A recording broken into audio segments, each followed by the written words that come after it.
10 months na hindi ko ako nakapag-preach dito. Nagbakasyon lang po. Praise the Lord. Tayo po ay mag-aaral na ng salita ng Diyos. Tayo po muna ay manalangin. Panginoong Diyos, maraming salamat sa tuwing ang iyong salita, ang iyong pangalan ay pinag-uusapan, O Diyos. Sabi mo, narito ka sa aming kalagitnaan, Panginoon. Kaya, O Diyos, kami nagtitiwala na mayroon kang gagawin sa aming kalagitnaan, O Diyos. Holy Spirit, ikaw ang tumulong, Panginoon, sa akin at sa lahat ng mga makikinig. Panginoon, ang pangalan mo lamang ang siyang Woo! Amen. Bagan, wala kita sa simbahan, bagan ato kita sa sementeryo. Praise God. At ayan na, lumabas na. Lumabas na agad ang title sa ating pag-aadalan. Check. Bungol ako. Hey, pakidagdagan dito tayo. Ayan.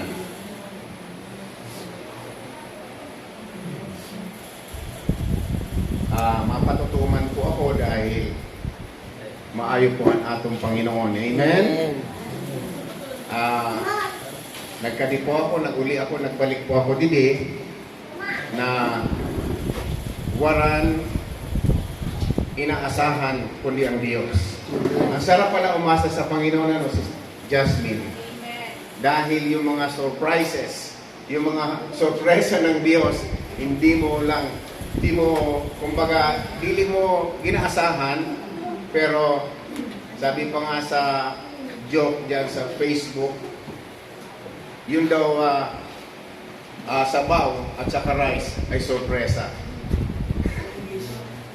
Surprise! Loading ako. Soup at saka rice. Surprise! So, mag-aaral na po tayo ng salita ng Diyos at hinihingi ko po ang inyong mga tenga. Hindi ko po dadalhin sa sukong yung mga talingan niyo, kundi ginaayo ko po ang atensyon ninyo sa salita ng Diyos. Amen! Pwede bang palapakan muna natin ang ating Panginoon? Praise the Lord! At ang ating pong pag-aaralan sa araw na ito ay makikita po sa Mark chapter 11 verses 11 to 15. Sabi doon, Jesus entered Jerusalem, went into the temple courts. He looked around at everything, but since it was already late, umalis na uli sila pumunta sa Bethany. So mamaya natin itutuloy yan. Si Jesus Christ ay pumunta sa templo at ang sabi ng Biblia, siya ay tumingin sa paligid. Amen. Amen. At sinasabi ko po sa inyo, thank you. Dili distraction na. Praise God. Ang templo, walang iba kundi tayo. Sa New Testament ho, wala pong sinasabi ang Biblia na tayo pupunta sa building at doon kikilos ang Diyos. Ang Diyos ay nananahan sa atin. Amen. Sabi nga ni Gian, Amen. Okay, sa verse, balik na tayo, lipat tayo sa Nehemiah. Dito po makikita po natin yung sinasabi ng Biblia about sa temple. So sa Nehemiah 13, ikikwento po dyan, si Nehemiah po ay paborito ko pong lingkod ng Diyos sa Old Testament. Siya po ang nagkaroon ng malaking burden para maitayo ang bakod o walls ng Jerusalem. Yung Jerusalem po, sa loob noon, nandun ang temple, pero wasak po yung pader. Kaya si Nehemiah, nagkaroon siya ng burden. Grabe ang kanyang concern para maitayo yung pader, para proteksyonan ang templo. Mamaya malalaman po natin yan. At sa kanya pong mga plano, mayroon pong mga oposisyon. Siyempre, kapag tayo nagplano patungkol sa Diyos at mayroong gustong ipagawa sa atin ng Diyos, sigurado pong mayroong ayaw. Walang iba kundi si Satan. Amen. May kausap po ba ako? Okay. So, sa verse 13, o chapter 13, makikita po natin dyan, kasi hindi ko na, ikikwento ko lang na siya ang nag-rebuild ng world. Siya ang ginamit ng Diyos.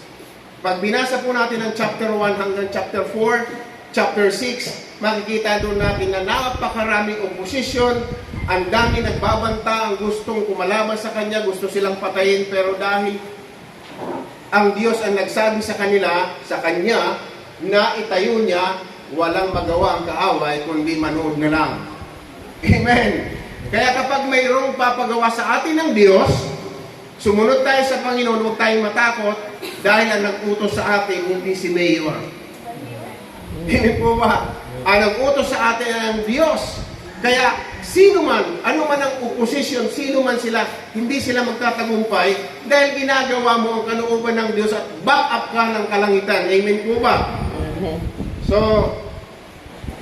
mamaya na. Dito po,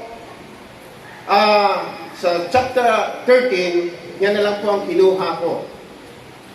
Diyan po ay makikita natin na sabi ng Biblia, sa araw na yon, binuksan nila ang Book of Moses at binasa nila ng malakas sa congregation.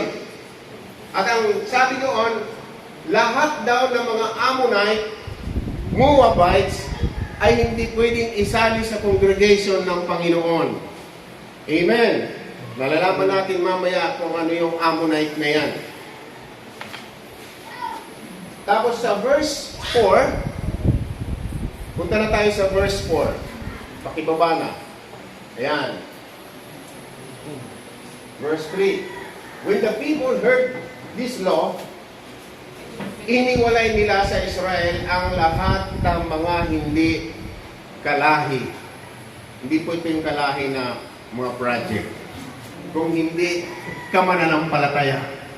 Amen? So, kita niyo po, dyan pa lang may separation na. Hindi pwedeng magsama-sama ang mga hindi mananampalataya at saka mga anak ng Diyos. Bakit? Sabi ng Biblia, kahit tayo'y nasa mundo, hindi talaga tayo taga rito. Amen po ba? Sabihin natin sa ating katabi, hindi tayo taga rito. Sabi ng Philippians, tayo ay mga tagalangit. Ang ating citizenship, walang iba kundi ang kalangitan. Nung tinanggap natin si Jesus Christ, kayo ay mga tagalangit na. Pumalakpak ko ng mga tagalangit. Sa verse 4, itabi-tuloy na. Sabi sa verse 4, Before this, makita natin sa verse 1 hanggang verse 3, binuksan yung book, yung Old Testament, yung kay Moses, at ipinakita nila o binasa nila ng malakas, kumbaga parang meeting, at nagsalita na kailangan hindi tayo kasali sa anumang gawain ng hindi mga mananampalataya. Amen? Ano nga, kaya hanapon ko sa cellphone ko kasi ang aking tablet ay tulog na. Ayaw na magbukas. Ayan.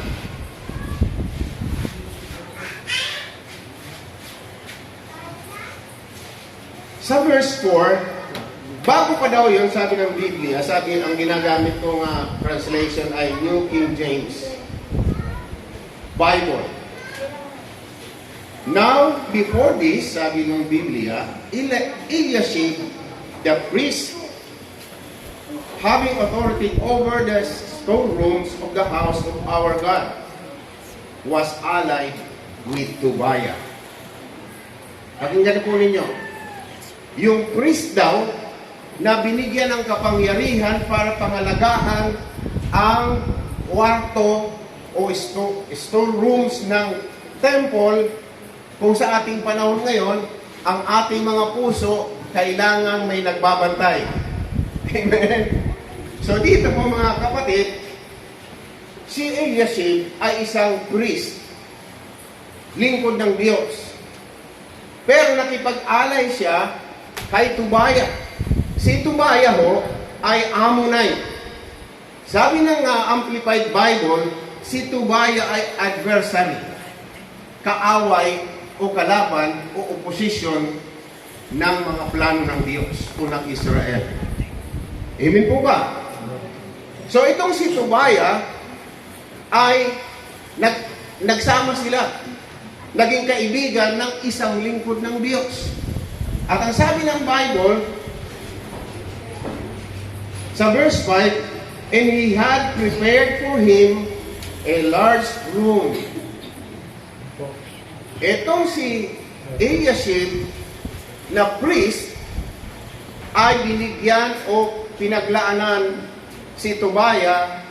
Si Tubaya ay Ammonite. Gusto kong ulit-ulitin. Siya ay kalaban ng bayan ng Diyos. Ngayon, itong si Tubaya ay binigyan ni Eliashib ng malaking bahagi na kwarto, space doon sa templo. Ayan, ang sabi ng Biblia, and a large room na dati daw itong pinaglalagyan ng mga grain offerings. At dati itong pinaglalagyan ng frankincense. Pansinin po natin. The articles, the tithes of grain, the new wine, oil were commanded to be given to the Levites and singers and gatekeepers and the offerings for the priest. Tingnan po natin mga kapatid, dito po ay makikita po natin yung pagko-compromise ng isang priest. Yung kalaban ng Diyos o kaaway ng bayan ng Diyos ay binigyan pa niya doon ng isang malaking kwarto. At alam niyo po, yung pinos out niya, pinalabas niya, number 1 is worship. Kung bakit ho parang wala tayong ganang mag-worship mga kapatid, baka nandyan na ang spirit ni Tubaya nakapasok na sa loob ng ating mga puso. Amen? Kasi ang unang nawala doon yung mga singers, yung mga Levites, yung mga worshiper. So ang ibig kong sabihin kasi ng frankincense is worship. Simbolo po ito ng pagsamba, pananalangin sa Panginoon. Alam niyo po ang natuklasan ko mga kapatid, akala ko yung pag-pray ay puro lang panghingi. Ang prayer pala ay isang pagkakataon para makipag-communicate ka, para magpuri ka, magpasalamat ka sa Diyos. Di ba sabi sa Bible, enter His gates with thanksgiving in our hearts. Hindi yung Lord, tagay daw ako sa inyo, tagay daw ako. Ang sabi ng Biblia, pumasok tayo sa templo ng Diyos na may pasasalamat.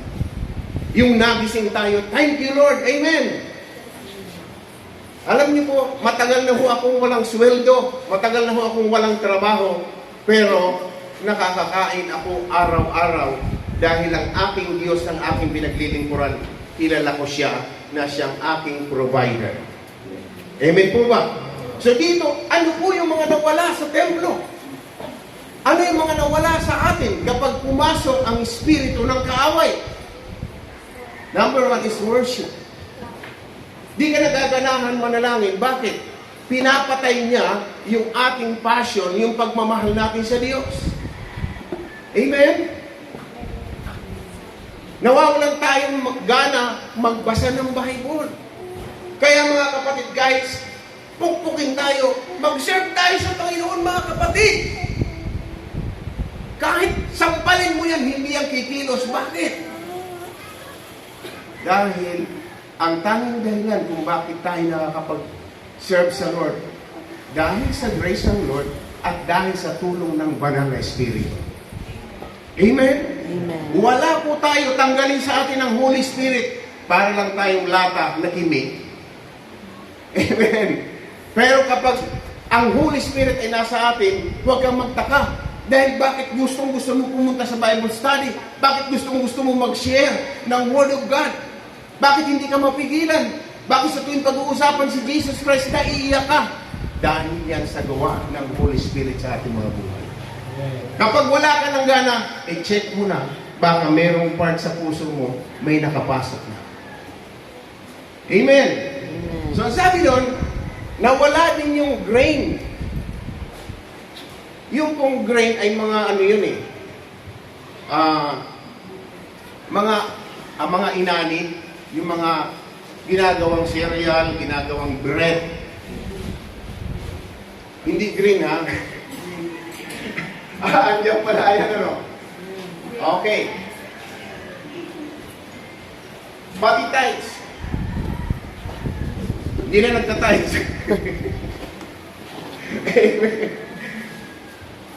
Yan po ay nandiyan sa Bible. Wala na yan. Bakit ang sabi? Dati, yan ang nakalagay dyan. Amen? Ibig sabihin, kung sinabing dati, wala na siya doon. Nasa labas na siya. Sino ang nandun? Yung kaaway ng Diyos. At kaaway ng mga bayan ng Diyos. Kaya sabi ko nga, kahit anong gawin natin, tampalungan man natin ang ating mga kapatiran, mag-serve tayo sa Lord, mga kapatid, wala, hindi tayo makakapag-serve sa Lord without the power of the Holy Spirit. Ang nawala doon, grain, na ginagawang bread. Ang bread ay tinapay. Ang tinapay sa ating napanahunan ay Word of God. Amen? Kapag hindi tayo nag-meditate ng Word of God, huwag ka nang umasa na lalakas ka spiritually. Huwag na tayo umasa kung hindi tayo nag-meditate ng salita ng Diyos. Subukan niyo po yung mga physical ninyo. Huwag niyo pakain ng 3 araw at mag-igib kayo. Di kaya kang manus mo? Di ba? Kung ang ating mga spiritual hindi natin pinapakain, dus mo ini-permit. Ang mahirap pa, dus mo, dahil naghihina na tayo. Alam niyo, nung hindi tayo born again, tayo po ay body, soul, and spirit. Nung maborn again tayo, spirit, soul, and body na tayo. Amen. Dapat kontrolado ng spirit natin ang ating katawan, ang ating mga desire. Amen po ba? Hindi po ako galit. Amen. So dito, ano po ang nawala? Doon sa room. Ano ang nawala dito? I-check natin kung tayo ay walang gana mag-serve sa Lord. Mga kapatid, baka wala na dyan ang pagsamba sa iyo. Na totoo. Pwede tayong magsamba. O pwede tayong umawit. Pwede tayong mag-preach. Pero ang ating bank offering sa Diyos ay acceptable. Amen. Baka hindi na ako invited nila sa susunod. Praise God. So dito mga kapatid, mayroon pong nawala doon sa loob. Kasi ang sabi doon, dati daw, formerly used, to store the grain offerings and incense. At lahat ng articles doon, o gamit doon sa templo. Lahat yun, na-out.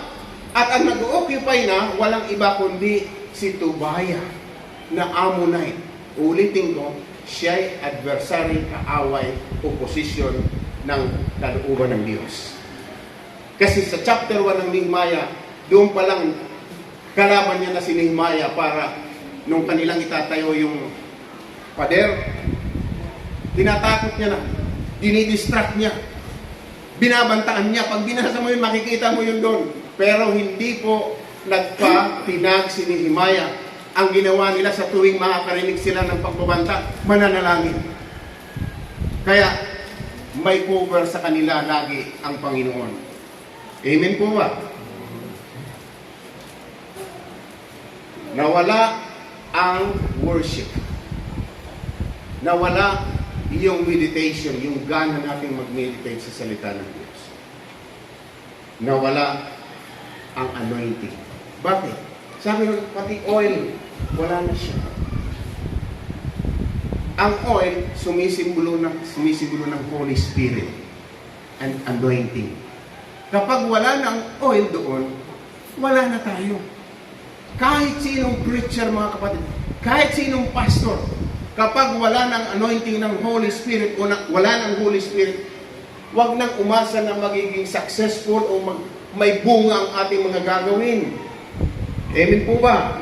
Kaya sabi ko nga, kahit tampalungon pa natin, pirito natin na mag-serve si RJ at saka yung drummer dito sa Panginoon, kung wala naman talaga silang apoy sa puso. Sabi po ng Jeremiah, yung salita daw ng Diyos ay parang apoy sa puso. Pag sinabing apoy, yan ay power. Amen? Sa Acts chapter 1, nang bumagsak sa kanila ang Holy Spirit sa formang apoy na formang dila, ang sabi ng Biblia, but you shall receive power after the Holy Ghost is come upon you. Paano tayo mapipil ng anointing ng Diyos na wala man lang worship na tama? Wala man lang, hindi tayo nagme-meditate ng salita ng Diyos. Hindi tayo yung nagbabasa lang, hindi. Ang meditation po, kahit isang verse lang ang binasa mo, yung ninanamnam mo. Pag mineditate mo yun, lumalakas ka, nababago tayong lahat. Amen? Amen. Kasi ang salita ng Diyos po, mga kapatid, hindi po siya parang comics lang na wala siyang kapangyarihan. Sabi ng Bible, siya ay magkabilay talim. At may sinabi pa ron, alive, active, and powerful. So kapag nandiyan sa buhay natin yan, yun ang nagbibigay sa atin ng puwersa. Yan ang nagpupush sa atin na mag-serve sa Lord, na may kagalakan. Amen? Napag-usapan nga namin kahapon habang kami lalakad papuntang Kambain, yung si Mary at saka si Martha. Nag-serve si Martha. Di ho bawal yun. Ang nagkaroon ng issue nung siya ay magreklamo. Amen? Sabi sa Bible, serve the Lord with gladness. Mag-serve ka sa Lord nang hindi ka nagreklamo. Walang reclamizing. Hindi ka reklamador. Kasi sayang ng pag-serve natin sa Lord na puro tayo reklamo. Amen po ba? Mag-serve tayo sa Diyos nang meron tayong kagalakan. Dahil diyan ang Diyos natutuwa sa atin. Yun ang ating balik sa Diyos. Yung pasasalamat, yung worship, karapat-dapat siyang purihin. Karapat-dapat siyang sambahin. Alam niyo po, nung si Jesus Christ ipapanganak pa lamang, anong unang inoffer ng tatlong mga pantas? Incense o frankincense. Simbolo ng worship. Alam nila na yung kanilang pupuntahan ay Diyos na nagkatawang tao. Amen? Kasi yung goal ay sa pagiging king ng Panginoon Jesus. Yun namang myrrh, yun ay sa kanyang kamatayan. Namatay siya para sa inyo at sa akin. Isipin niyo po, si Jesus Christ kahit gatiting na kasalanan, wala siya.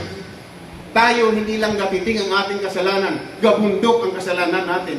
At kung si Jesus Christ na bayubay sa cross, mga kapatid, reminder lang para hindi natin binabasta-basta lang ang kamatayan ni Jesus Christ sa cross, mga kapatid.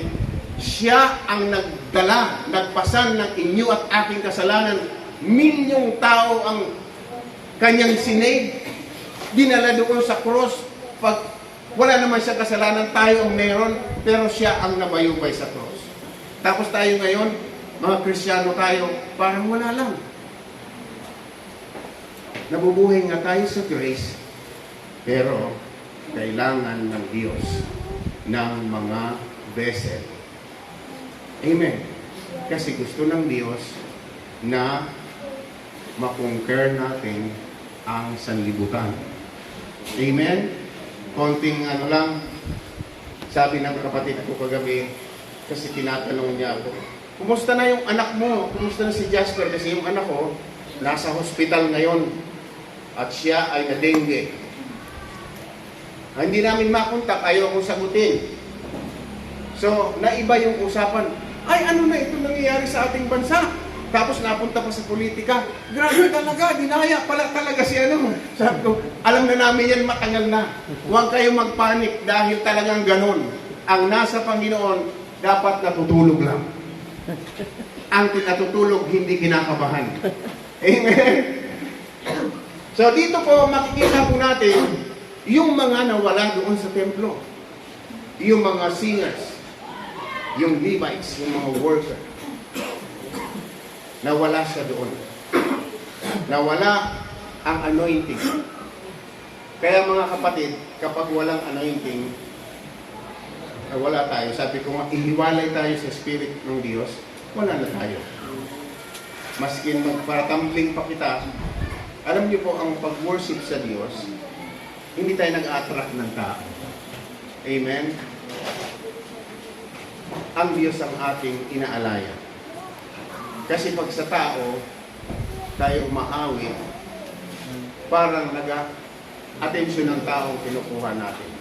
Pero pag nag-worship ang puso natin, totoong pagsamba, ang presence ng Lord ang ating inihingi. Amen? Sabi pa nga doon sa Sikaraya, without worship, walang ulan. Sikaraya 14, verse 29, kung hindi ako nagkakamali. Basta sa ating pa nga ni Pastor Bing, nasa dyan lang yun. Dyan lang yun.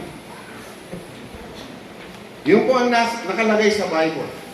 Kapag wala pong worship, Sikaraya chapter 14, verse 17, kapag walang pagsamba, mga kapatid, walang revival. Amen? Kapag walang totoong pagsamba, walang darating na restoration at revival, mga kapatid. So, yun po ang nawala doon. Worship, prayer, yung meditation ng Word of God. Yung Word of God, kinainan ng kaaway sa ating mga puso. Yung oil, yung anointing, wala na. Tumutugtog tayo, hindi na para sa Panginoon, kundi para sa tao na. Tinatawanan yung sayaw. Sa totoo lang, hindi ako nagsasayaw ng ganyan dati. Ngayon lang, sa Panginoon. So, bumalik po tayo sa sa verse 7. Sa verse 6 muna. Yun ang mga nawala. Mayroon pala. Okay na, okay na. Ang sabi ron, but while all this was going on, habang daw ito nangyayari, sabi ni Nehemiah, absent siya. Wala siya doon sa Jerusalem, nandun siya sa Babylon, na siya ay nagsiserve doon sa Artaxerxes, king ng Babylon. Mahirap banggitin, sabi ko dati, Artaxerxes, hindi ko mabasa. Sabi diyan, Artaxerxes, king of Babylon, I had returned to the king. Humingi siya ng permiso na makabalik siya. So, sa kabutihan ng Diyos siya ay binigyan din ng permiso makapaglib uli. At bumalik sa Jerusalem para i-check niya kung ano nangyayari doon. Amen? Okay. Ano ang nadatnan ni Nehemiah? Okay, sa verse 7. Okay, ayun na. Sa verse 7 na. Ay, hindi pala. Okay. Habang ako'y nandoon sa Babylon, ang sabi ng Biblia, pagbalik niya, na laman niya ang kasamaang ginawa ng priest. Na binigyan ng kapangyarihang pangalagaan. Hindi sa laulain na kundi pangalagaan. Ang sabi ron, and I came back to Jerusalem. Here I learned about the evil thing Elisha had done in providing Tobiah a room in the courts of the house of God. Biro mo, sabi niya, nalaman ko ang kasamaan. Sabihin natin kasamaan. Ayaw. Nalaman ko ang kasamaan, sabi ni Nehemiah, na ginawa ni Eliashib, yung priest. Anong nalaman niya? Yung room, na sabi nga kanina na nandun yung frankincense, nandun yung oil, nandun yung grain, lahat ng mga gamit pagsamba sa templo ay nasa labas na. Amen. So yun ang kasamaang ginawa ng isang lingkod ng Diyos. Verse 7 po. Ayan. Anong sabi ng Biblia? I was greatly displeased. Grabe ang pagkainis niya. Wala ka siya maila. Nga ano ba ang itsura sa dili ay ila? Nakaganyan ba? Hey, Eliashib, mayayin yung himo mo. Kapag kurit ka, iba ang yung mukha. Pinapakita mo talaga. Amen. Hindi ko pwedeng masaya ka sa loob tapos ang mukha mo magkaiba. Ano yan? Hindi kayo, baka hiwalay ang iyong mukha sa iyong puso. So ayan, ang sabi ng Biblia, grabe ang pagkainis niya. Ano ang unang ginawa ni Nehemiah? Nagpatawag siya ng garbage truck. Amen? Kasi may garbage sa loob. Anong garbage doon? Anong sabi? Pagkatapos na malaman niya, anong sinabi niya? Tinapon niya ang mga gamit ni Tobaya. Siyempre, pinalayas muna niya si Tobaya. At lahat ng mga kagamitan niya ay inalis ni Nehemiah sa loob. Baka mayroong spirit ni Tobaya sa atin, palayasin na natin. Tadya ka na natin palabas. Amen. Tawagin na natin ang garbage truck. Baka marami-rami yan. Praise the Lord. At ang sabi ron, pangalawa ha, eto, I gave orders to purify. Una, pinaalis niya. Pangalawa, sabi niya, linisin ninyo. Amen? Bumili muna kayo ng Sunrocks at saka isprayhan niyo yung mga inupuan, hinigaan, o kung ano saan nandun si Tobaya. Yung spirit ng evil spirit. Amen po ba? Ibig sabihin po, gusto ng Panginoon na ma-sanctify ang kanyang temple. Kapag walang sanctification, mga kapatid, walang miracles. Sabi ng Panginoon kay Joshua, chapter 3, verse 5 to 7. Sabi ni Joshua, sinabi ng Diyos kay Joshua, sabihin mo sa mga tao, sanctify yourself. For tomorrow, gagawa ako ng mga himala. Amen? Kapag walang sanctification, kapag ang ating puso ay hindi nasa Panginoon, hindi dedicated sa Diyos, huwag tayong umasa na may miracle na mangyayari sa ating mga ministry, sa family, sa ating business, sa ating work, mga kapatid. Kapag wala pong sanctification, sabi ng Biblia, bumili kayo ng Sunrocks. Wala po doon yun. At linisin ninyo. Sino maglilinis? Tayo. Kailangan sumunod tayo sa Diyos. Kailangan pagsisihan natin ang ating mga nagawa. I-dedicate natin sa Diyos. I-offer natin sa Diyos ang ating mga sarili. Yung sanctification ngayon, bukas ay miracle. Bakit? Ang sabi, for tomorrow, the Lord will do wonders. Sanctification ngayon, bukas blessing. Bukas success. Bukas victory. Amen po ba? Parang wala akong kausap. So, mga kapatid, anong sabi doon? Is linisin. Nang sa ganon, ma-empty siya. Pagkatapos linisin, anong sabi ng Biblia sa verse 9? Sa verse 9, verse 8 pala yun.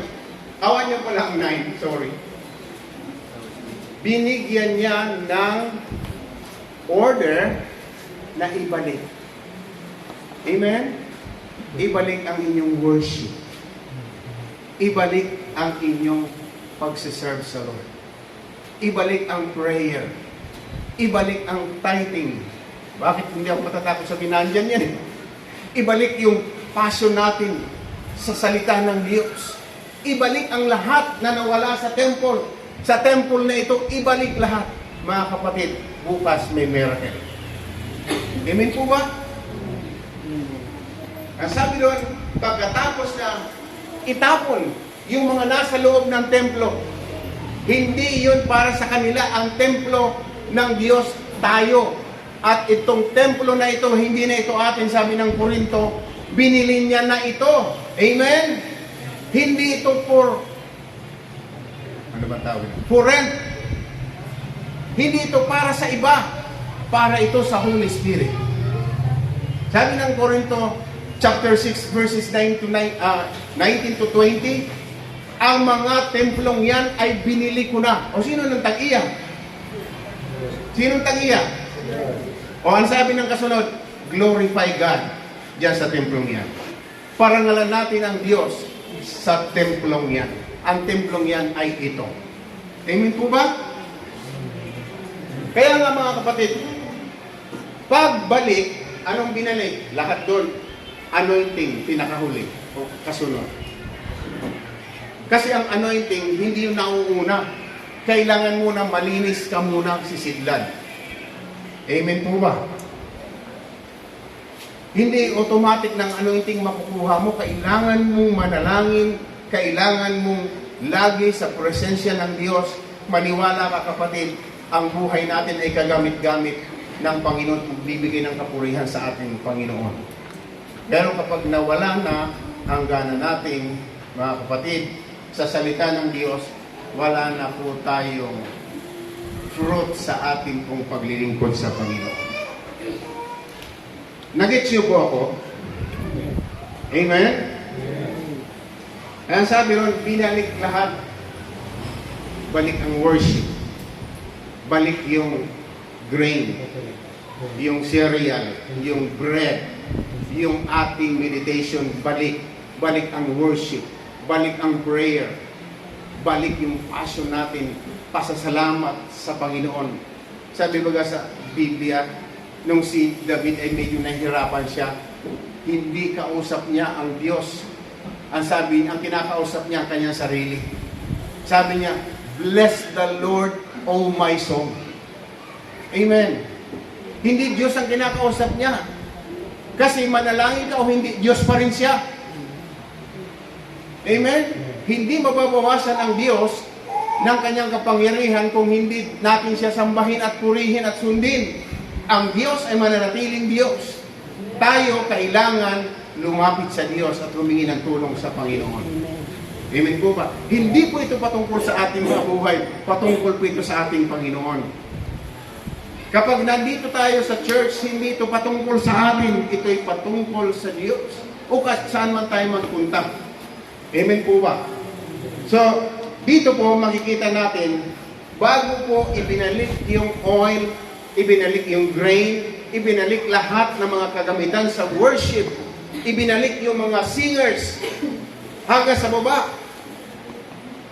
Bago binalik yung mga singers na dati na wala ng prayer, wala ng worship, tinapon muna si Tobias sa labas. At yung mga amoy-amoy niya sa loob. Sabi ng Biblia, linisin niyo. Eh di ba natanggal na siya? Wala na siya eh. Wala na yung kama niya doon. Wala na ang kaldero niya dito. Wala na tanan ang gamit ni Tubaya. Pero ang sabi ng Biblia, linisin niyo. Kasi nadumihan tayo. Amen. Kasabi ng Biblia, bago tayo magkaroon ng miracle sa ating pagsiserve sa Lord, sabi ng Bible, kay Joshua, sabi ng Lord, sanctify yourself, for tomorrow the Lord will do wonders. So nauna po yung sanctification. Pagkatapos natin mag-backslide, pag-repent natin, ibinalik pa rin ang Diyos. Amen? Huwag ko man magagalit. Kapag tangkas natin sa Diyos ang tanan ng mga adidi sa atin ng mga garbage, mga kapatid, siyempre sprayan pa ina, kaya may maamoy pa ina. Mas ibagay ng basurahan, nataktak na tanan ng mga sulod, Pero amoy basura paghihapon, kaya gina-sprayhan na. Amen. Pa-sprayan natin sa Holy Spirit. Nang sa ganon, mag-amoy heaven. Amen po ba? Palapakan muna natin ang Panginoon. Ngayon, paano po mangyayari na tayo po ay magamit ng Diyos? Kailangan po magutom tayo sa salita ng Diyos. Amen? Kailangan mauhaw tayo bago po tayo magamit ng Diyos. Ang sabi ni Jesus Christ sa John chapter 7, verses 37 to 39, tumayo siya doon sa celebration ng feast. Ang sabi ron, ang sino mang nauuhaw. Hindi niya sinabing, pumunta kayo at uminom. Kailangan po nating mauhaw. Sino dito ang uhaw sa presence ng Lord? Sino dito ang uhaw na magamit ng Diyos? Sabi ni Jesus Christ, come. Halik kayo. Lumapit kayo sa akin at uminom kayo. Ibig sabihin, sumampalataya tayo. Tanggapin natin yung ino-offer ng Diyos. Ang Holy Spirit, ang sabi ng Biblia, mula sa kanyang kalooban, dadaloy ang spring, rivers of living waters, ang sabi ng Biblia, ay bubukal dyan sa ating mga bagong pagkatao. Amen po ba? So, mga kapatid, ang challenge ko sa atin ng Diyos, kung gusto po natin magamit tayo ng Panginoon. Saan man tayo ngayon? Nasa school tayo? Nasa bukid tayo? Saan man tayo? Ikaw ay carrier ng presence ng Lord. Tagadala ka ng presensya ng Panginoon. Bit-bit mo kung saan ka man pumunta, nandun ang Holy Spirit. Kaya bawat salita mo ay may kapangyarihan. Dahil ang sabi ng Biblia, ang Holy Spirit, yung parakleto sa Greek word, ibig sabihin ng pinadala para tulungan ka. Amen? Hindi niya tinutok, take over lahat. Pag nagbukas ka ng bibig mo, nandun ang Holy Spirit. Amen? Kaya lang, siguruhin mo lang na talagang ang sunod sa ating mga puso ay Word of God. Amen po ba? Di ba nung magsalita ang Ama? Let there be. Ang word doon na lumabas ay si Jesus. Bago nangyari, ang sabi ng Genesis, the Spirit of God hovering upon the face of the waters. Naka-standby siya. Bawat word na lumabas sa Ama, ang lumalabas ay si Jesus. Dahil si Jesus ang word. Nagkakaroon. Let there be. Nagkaroon. Amen po ba? Kaya pag sinabi natin na ang church na ito ay mapupuno at ang church na ito gagamitin ng Diyos para makonquer ang buong baleno, mangyayari yun kung sasabihin natin ng may buong pananampalataya. Parang ayaw nyo. Amen? Di ba nyo nakikita? Nagsimula lang ito sa stage at ngayon buo na. At kapag puno na ito, pwedeng umusog pa ito. Amen po ba? Dahil ang church na ito ay gagamitin ng Diyos, pero kailangan ang mga nasa loob, hindi ang building ang gagamitin ng Diyos, kundi yung templo ng Diyos. Amen? Amen. Amen po ba? Sabi nga ni Pastor, yung pumunta rito si Pastor Mike. May ilang minuto pa ba?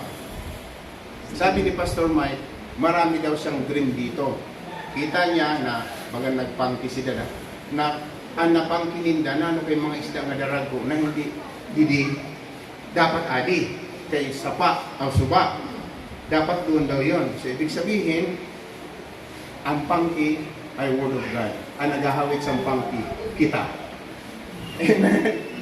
At ang aton masasadlok dida ay mga dinagpo na tao. Sa words na term. Wala man dinagpo na tao. Amen? Na sinasabi, kung mayaman sila, kapantay lang natin sila. Kung may posisyon sila, kapantay pa rin natin sila. Marami pong mga kapatiran tayo. Against po ako, ito pinaghalandakan ko ito. Against po ako sa isang pastor na magre-resign para mag-kandidato. Mga kapatid, wala nang higit sa calling ng Diyos. Wala nang tataas pa sa calling ng Diyos. Amen? Kulang nga tayo sa worker, magre-resign ka pa. Amen po ba? Naghahanap nga ang Diyos ng mga magagawa. Tapos magre-resign pa tayo. Hindi po. Masakit po yung pamatian sa Bisaya. Yung maglilib ako. Mayroon pa niya sa Bible. Ang kanilang reason, kingly anointing. Old Testament. Basahin natin ang 2 Timothy chapter 2. Kapag ikay sundalo ni Kristo, wala kang pakialam, hindi ka dapat nakikipag-entangle sa civilian affairs. Amen? Mga mahal ko yung yung ginagalang ko yan bilang mga lingkod ng Diyos. Pero ang kanilang mga desisyon, nakakabawas yan, mga kapatid, sa anointing. Amen? Paano mo ngayon sisiran yung kinalaban mo? Sira daw ito. Tayo po ay may dream na mapasok natin ng gospel ang munisipyo. Di ba? Kasi sila nangangailangan din ng gospel. Sila ito ng mga isda nga daragko na kailangan natong pangkihon. Ang net ay word of God. Ang naghahawid sa pangki, kita. Sino gustong maghawid sa pangki? Pangki galing din pangki. Mga kapatid, oras na ito para tayo po ay magamit ng Diyos. Paano maging totoo yung sinabi ni Jesus Christ? Kung kayo uhaw, lumapit kayo sa akin. Hindi ka pwedeng uminom kung hindi ka malapit kay Jesus Christ. Amen? Kasi sabi ng Jesus, come! Lord, hindi lang ako, mainom ako, pero hindi lang. May host ka na? Tagaan ka sa saipon? Amen? Lumapit ka dahil siya ang source ng buhay. Amen po ba? So mga kapatid, hindi po ini sermon. Reminder lang po sa bawat isa sa atin. Kasama po ako dito mga kapatid. Kapag, sabi ko nga, katulong po daw niya ng mga pastor. Medyo talaga ako, na naghahanap nga ni ang Diyos sa mga worker tapos malib pa kita. Mga kapatid, na ano na mangyari? Inin mga vessel ng Lord ay iba na ang nakalagay dyan. Hindi na yung wine. Alam niyo po ba yung wine? Nandyan din niya sa temple na binasa natin. Yung bagong pagkatao like ni Jesus, nasa atin yan. Hindi red wine ho yan, kundi ang simbolo niyan ay bagong espiritu. Sabi po sa Bible, ang espiritu ni Jesus Christ, the new wine, ay hindi pwedeng ilagay sa lumang wineskin, yung lalagyan. Dahil masabog siya, mauula lang. Kailangan maging new creation tayo bago tayo maging sisidlan ng Holy Spirit, ng salita ng Diyos. Kasi mawasak lang masasayang lang. Para tayo nagtanim ng binhi na waranganin natin linisin at ihatin para tamakan lang. Amen po ba? So mga kapatid, kailangan po natin yung templong yun ay maibalik ang lahat ng articles, lahat ng frankincense, lahat ng grain, lahat ng worship, meditation, word of God, fasting, lahat ng kailangan gawin ng church ay kailangan mabalik. Ang sabi ni Nehemiah, itapo ko. At sabi niya, linisin nyo. Sanctify yourself. Dahil gusto ng Diyos gumawa ng miracle, hindi siya makagawa sa atin. Bakit? Hindi malinis. So mga kapatid, kailangan po natin, sabi ng 2 Timothy 3:16, yung salita daw ng Diyos ay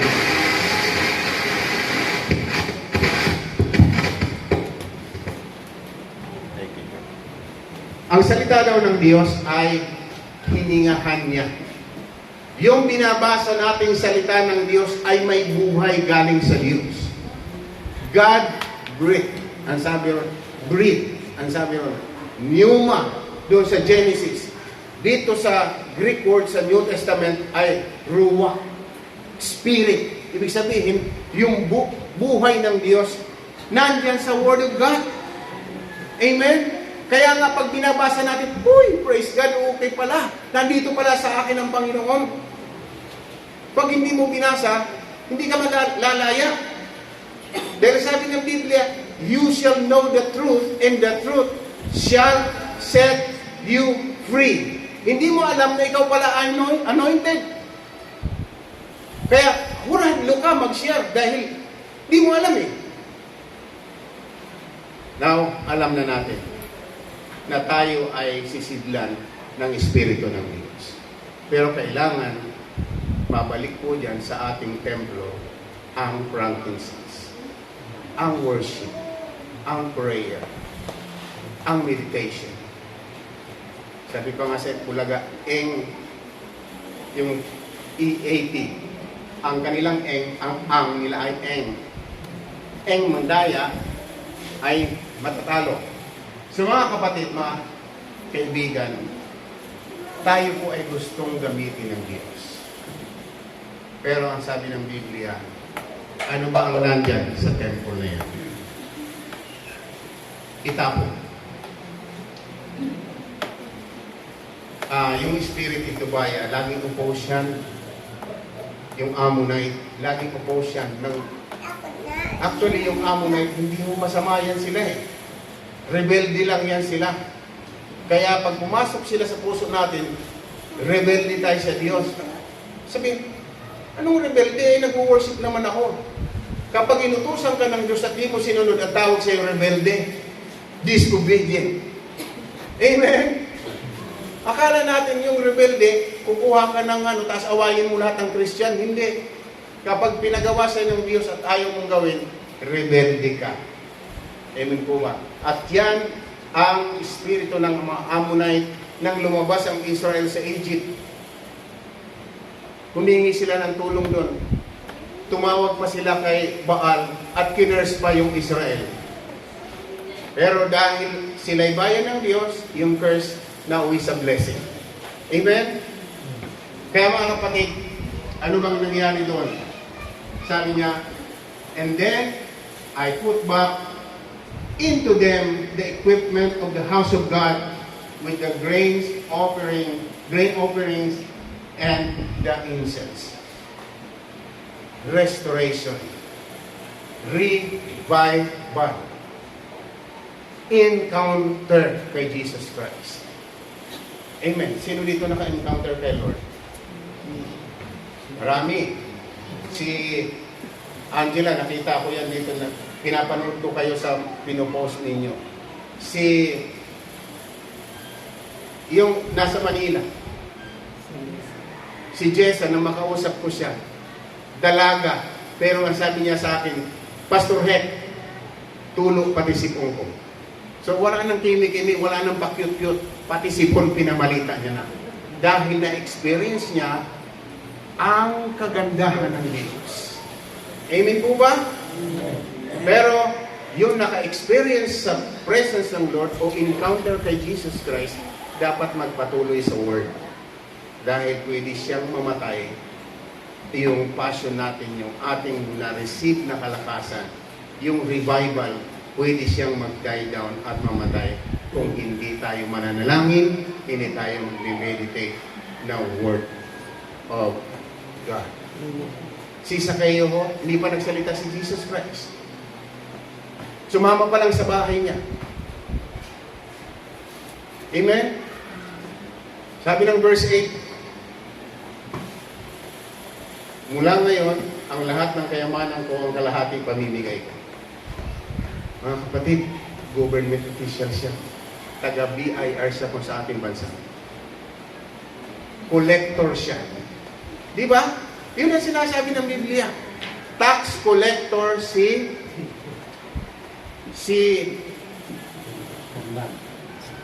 si Zacchaeus. Pero, nung ma-encounter niya si Jesus Christ, ano nangyari? Sabi niya, Lord, kalahati ng aking kayamanan ay ipamimigay ko sa mahihirap. At kung nakadaya pa ako sa aking pangungulekta, 4 na beses kong ibabalik. Mga kapatid, sana mayroong mga ganyan na nasa gobyerno na willing na mag-amin na siya'y nakapagnakaw at willing siyang ibigay sa Diyos o sa tao ang kanyang kayamanan. Pero hindi po mangyayari yun nang hindi siya magkaroon ng encounter kay Jesus. Amen. Amen po ba? Brother Hector, hindi ko ba natatakot? Alam niyo, sabi sa Bible, to live is Christ and to die is gain. Yung mga taong nag-i-enjoy sa relasyon sa Diyos, sa atin pakinabang ang kamatayan. Amen po ba? Tulda lang ito, tent lang ito ang totoong tayo nasa loob. Amen? Kung dito sa mundo, dili masyado matango sa ilong ta, pero ang nasa loob natin ay beautiful, handsome. Amen? Dahil galing sa Diyos po yan ating mga natanggap yung buhay natin. 11:03 na pala. So, ibig sabihin, 1 oras na. Pasensyahan nyo na ako, tagal kong hindi nakapag-preach dito. At ako'y pupunta pa ng pulot. Kaya kailangan ko po ang inyong panalangin. Dahil sabi ko, yung remaining years ko na in-extend ng Lord sa buhay ko, hindi ko na po ito sasayangin. Ito'y ibibigay ko sa Diyos. Pero tao din lang ako na kailangan kong laging kumapit sa Panginoon. Kailangan kong manalangin, kailangan kong magpahinga, kailangan ko rin magbasa ng Biblia para magamit po tayo ng Panginoon. So, mga kapatid, may naintindihan po ba tayo sa ating pinag-aralan? Anong unang nawala? Kasi sabi ng Biblia, previously, ang nakalagay daw doon ay mga frankincense, grain offerings, oil, wine, lahat ng mga ginagamit sa pagsamba nandun. Pero nung ibigay ni Eliashib kay Tobaya, lahat yung nawala. Kapag wala po tayong gana mag-worship sa Diyos, igwa po sa itatapok kita sa labas at igwa kitang pagsisisihan. Dapat ang Diyos na tayong lilinisin sa ating mga nagawang karumihan kung tayo hingi ng tawad sa Panginoon at tayo'y gagamitin ng Diyos sa last days na ito. Kami nila Brad Boy, ni Brad Joseph, nag-usap-usap kami. Sabi ni Brad Boy kahapon, nandun po kami sa Kambay. Brad, mag-reserve tayo sa Lord. Pag-uwi namin doon sa kanila, kumakain kami, pagkatapos namin mabusog physical, nag-usap na naman ang dalawa. Sabi mo, mag-reserve tayo sa Lord. Ewan ko kung anong topic nilang dalawa, nakinig lang ako. So, ang aking prayer na maka-impart ako. Kumbaga, maka-influence tayo. Hindi tayong inu-influensyan ng world. Amen? Dapat tayo ang naka-influence, tayo nakaka-conquer sa mga teritoryo ng kaaway, hindi yung pinapasok ng kaaway ang church. Amen? Kaya nga may pader eh. Kaya nga si Nehemiah gusto niyang lagyan ng pader para protection sa templo. Anong pader natin? Prayer at Word of God at worship. Habang tayo nag-worship, bumabagsak ang presensya ng Diyos, mga kapatid. Walang evil spirit o demonyo na makakapasok at makakalapit sa atin habang ang Holy Spirit ay kasama natin. Amen? Kaya takot si Haring David nung siya'y magkamali. Ang sinabi niya, last na sinabi niya, take not thy Holy Spirit from me, Lord. Restore unto me the joy of my salvation. Then, kapag ikaw ay nagkakamali, patay ang joy mo. Amen? Wala ditong Christian na nagkakasala na grabing kanyang kagalakan. Wala po. Kahit sino. Dahil yung sin kinakain at pinapatay niya ang ang ating joy. Kapag walang joy, walang strength. Sabi ni Zechariah, o sabi ni, ako ko nakalimutan kung anong book yun, the joy of the Lord is my strength. Kung may kagalakan ka galing sa Diyos, may kalakasan ka. Amen. Tayo pong lahat ay tumayo at tayo manalangin panandali. Hallelujah, we praise your wonderful name, Lord. Praise the name of the Lord. Praise be the name of the Lord. Hallelujah. Oh, hallelujah, Jesus. Hallelujah, hallelujah. Panginoon, hindi po aksidente na mayroong church sa lugar na ito, Panginoon.